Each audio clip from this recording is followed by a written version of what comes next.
का जो अपना लेक्चर रहेगा वो रहेगा मेमोरी से रिलेटेड। जितने भी कंपटीशन एग्ज़ाम होते हैं, चाहे आप पटवार का देख लो, ग्राम सेवक का देख लो, या फिर और भी अदर जैसे कोई टीचर की कोई एग्ज़ाम है, उसमें जो कंप्यूटर जो सब्जेक्ट रहता है उसमें जो बेसिक क्वेश्चन आते हैं तो वो मेमोरी से भी पूछे जाते हैं। तो यहाँ अगर मैं बात करूँ मेमोरी की, तो कंप्यूटर में जो मेमोरी है उसको अपन 2 भागों में डिवाइड करते हैं। कितने भागों में? 2 भागों में। पहला है प्राइमरी मेमोरी और सेकंड रहता है अपना सेकेंडरी मेमोरी। हिंदी में अगर बात करें तो प्राथमिक मेमोरी और द्वितीयक मेमोरी। अब कौन सी मेमोरी में किस टाइप की मेमोरी आती है, कई बार अपन से डायरेक्ट क्वेश्चन पूछता है कि जो डीवीडी है वो किस टाइप की मेमोरी है, प्राथमिक है, सेकेंडरी है, रोम है, वो किस टाइप की मेमोरी है। तो इस हिसाब से बहुत सारे क्वेश्चन अपन से पूछते हैं। मैं अगर बात करूं यहाँ पे कि जो प्राथमिक मेमोरी है उसमें कौन कौन सी मेमोरी आती हैं, तो ध्यान रखना हमेशा जो प्राइमरी मेमोरी होगी कंप्यूटर में वो रैम और रोम। कौन सी होती है? रैम और रोम। इसके अलावा अगर सेकेंडरी मेमोरी की बात करें तो उसमें आपकी 3 तरह की मेमोरी रहती हैं, जिसमें मैग्नेटिक टेप हो जाएगा, मैग्नेटिक डिस्क हो जाता है, ऑप्टिकल डिस्क, और एक चौथा और रहता है जिसमें अपन एडिशनल स्टोरेज के नाम से भी जानते हैं। यानी एडिशनल स्टोरेज अगर नाम नहीं दे तो उसकी जगह आपको नाम मिलेगा फ्लैश ड्राइव। क्या नाम मिलेगा? Flash drive. अगर पूछे क्वेश्चन की जो फ्लैश ड्राइव है वो किस टाइप की मेमोरी है, तो वो किस टाइप की मेमोरी है? सेकेंडरी मेमोरी है या फिर जो द्वितीयक मेमोरी है। इसका दूसरा नाम एक और है, इसको ऑक्सिलरी मेमोरी भी बोला जाता है, ऑक्सिलरी मेमोरी भी बोला जाता है। एडिशनल जो मेमोरी है फ्लैश ड्राइव है, उसके अंदर जो पेन ड्राइव आप अलग से लगाते हो। इसके अलावा जो मेमोरी कार्ड होता है अपने पास में, वो अगर अपन यूज़ कर रहे हैं तो वो किस में आएगा? एडिशनल स्टोरेज या फिर फ्लैश ड्राइव का भाग होगा। और जो फ्लैश ड्राइव है वो किसका हिस्सा है? सेकेंडरी मेमोरी का। अब देखो मैग्नेटिक टेप। मैग्नेटिक टेप देखा होगा आपने, जैसे एक रील वाली जो कैसेट्स आती थी पहले, वो जो अपनी मेमोरी थी वो कौन सी थी? मैग्नेटिक टेप थी। टेप के लिए टेप होती थी ना, उसमें एक रील के जैसे कुछ आता था, मटेरियल आता था ब्लैक सी, वो जो होती थी वो मैग्नेटिक टेप होती थी। फिर आता है आपका मैग्नेटिक डिस्क। मैग्नेटिक डिस्क है, उसके 2 भाग हैं, उसमें 2 तरह की मेमोरी आती है आपकी। एक तो फ्लॉपी डिस्क आती है, फ्लॉपी डिस्क, और एक हार्ड डिस्क।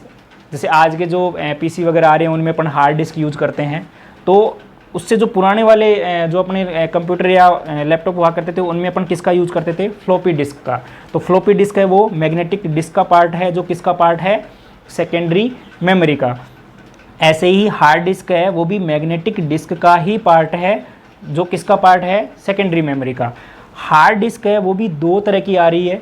अभी अगर अपन मार्केट में जाएंगे तो 2 तरह की हार्ड डिस्क अपन को देखने को मिलती है। उसमें एक है HDD और एक होती है SSD। HDD और SSD। अब देखो दोनों में डिफरेंस क्या है। HDD का मतलब हुआ हार्ड डिस्क ड्राइव और SSD का मतलब होता है सॉलिड स्टेट ड्राइव। तो देखो दोनों में अंतर ये है, जो SSD है वो HDD से क्या है? फास्ट है।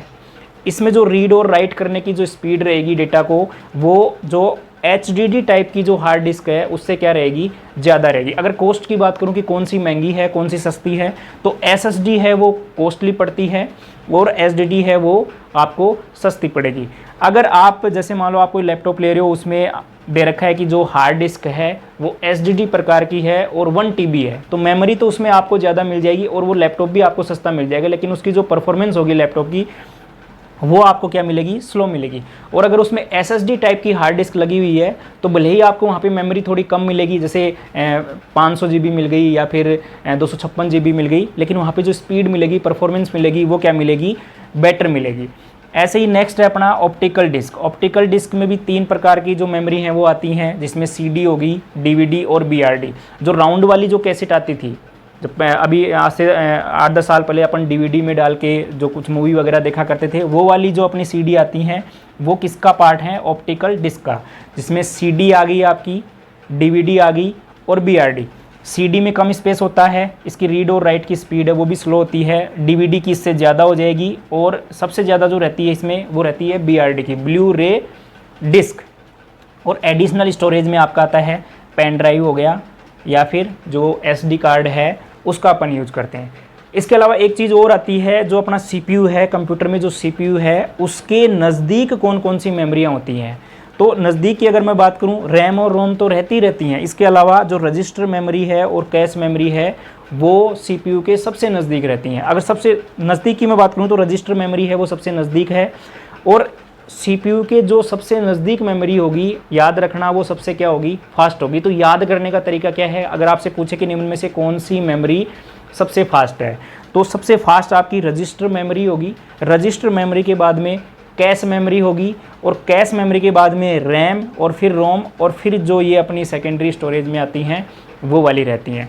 तो अगर स्पेस की बात करें, देखो स्पीड में तो कौन सी रहेंगी, जो नज़दीक हैं, और स्पेस में जो सबसे ज़्यादा दूर हैं वो उनमें सबसे ज़्यादा क्या मिलेगी आपको, मेमोरी मिलेगी, स्पेस मिलेगा। जैसे अपन देखते हैं, जैसे एसडीडी लेके आए आप, तो एसडीडी में क्या मिल जाती है आपको, 1 TB की हार्ड डिस्क भी मिल जाती है, तो वहाँ पे साइज़ क्या होगी उसकी, बड़ी होगी। जैसे आप रजिस्टर मेमोरी है, रजिस्टर मेमोरी की जब आप साइज़ देखोगे तो 16 बिट का, 32 बिट का, ऐसे रजिस्टर मिलते हैं अपन को। ऐसे ही कैश मेमोरी है वो भी बिट के रूप में या फिर KB मान लो उनके रूप में मिलती है। रैम है वो आपको जैसे 4 GB, 8 GB, 16 GB इस टाइप से मिलती है। रोम है वो थोड़ी और ज़्यादा हो जाती है, 64 GB होगी, 128 GB होगी, इस तरह से। और ये वाली हैं, ये तो वैसे ही अपने आप में बहुत ज़्यादा होती हैं। तो इस तरह से अपन से क्वेश्चंस कंपटीशन में पूछ सकते हैं। तो अगर ये डायग्राम भी आपको याद रहेगा तो आप आसानी से क्वेश्चंस को सोल्व कर सकते हो। मैंने बता दिया, ये याद रखना, सीपीयू के जो नज़दीक है वो फास्ट होगी, और सीपीयू से जो दूर होती जा रही हैं वो क्या रहेंगी, उनके पास स्पेस ज़्यादा होगा, वो डेटा को स्टोर करने में उनकी जो क्षमता है वो ज़्यादा रहेगी। इनमें डेटा आप ज़्यादा स्टोर करवा सकते हो, इनमें डेटा आप ज़्यादा स्टोर नहीं करवा सकते। ये परमानेंट हैं, इनमें एक बार जो डेटा चला गया वो परमानेंट हो जाएगा आपका। और इसमें क्या होता है कि इसमें टेम्परेरी होता है। अगर जैसे मान लो आप पीसी को यूज़ कर रहे हो, लाइट चली गई और कुछ भी आप काम कर रहे थे उसको आपने सेव नहीं किया, तो वो इसी प्राथमिक मेमोरी में बना रहेगा, और फिर वो क्या हो जाता है, ऑटोमेटिक से डिलीट हो जाता है। आप सेव कर देते हो, सेव कर दिए तो यहाँ से डेटा आपका सेकेंडरी जो मेमोरी है उसके अंदर जाके क्या हो जाता है, सेव हो जाता है। आई होप कि एक छोटा सा लेक्चर था, आपको समझ में आया होगा। धन्यवाद।